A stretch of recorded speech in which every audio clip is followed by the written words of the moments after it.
Good morning, dear student. Welcome to Dream India School. Now let's start your seventh chapter, conservation of plants and animals. Okay, dear student. Let us see this. This is your seventh chapter. Okay. In this chapter, today we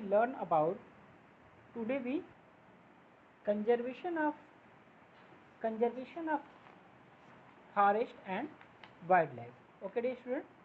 Today we learn about conservation of forest and wildlife. Okay, dear students, so let's start now this chapter and this topic. Yesterday we learn about desertification. Okay, dear students, and next today let's start now conservation of forest and wildlife.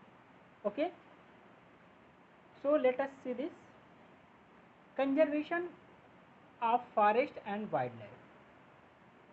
To protect deforestation and for the conservation of forest and wildlife, the government has implemented many rules and policies.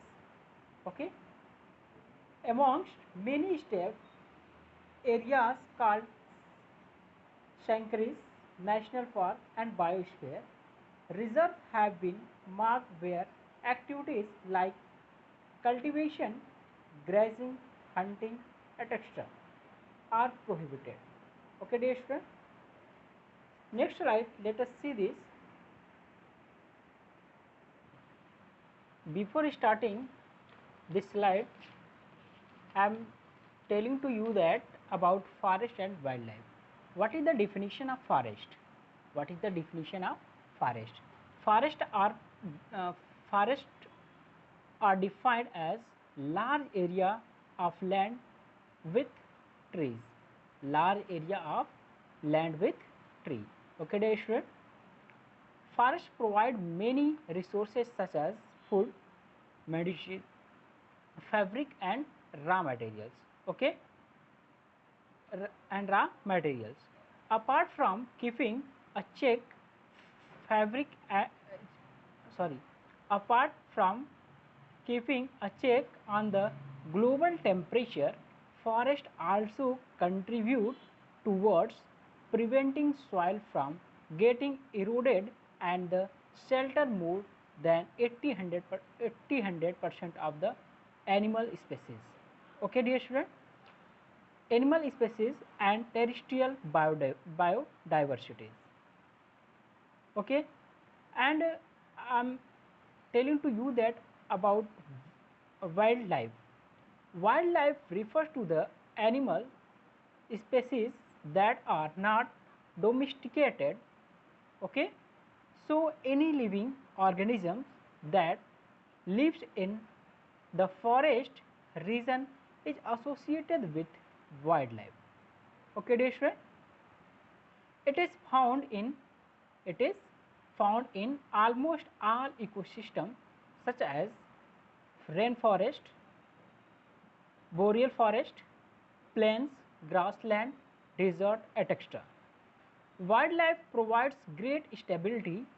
Wildlife provides great stability to our environment, when wherein they are involved in natural processes either directly or indirectly. Okay, dear student, each living organism is placed in the food chain and is equally important. They may be producer, a consumer or a decomposer.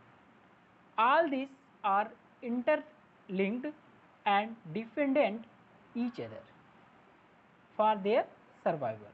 Okay, dear student, that means we can say that forest our lifeline. Okay, you also prepare a short note on forest our lifeline. Okay, dear student, in this slide given that forest and wildlife can be conserved by setting up areas like biospheres, reserves, wildlife sanctuaries, national park, etc. First point is given that biosphere reserves. Biosphere reserves are large areas of protected lands for conservation of biodiversity and the traditional life of the tribals living there. Okay, dear student. National park, second point is given that national park.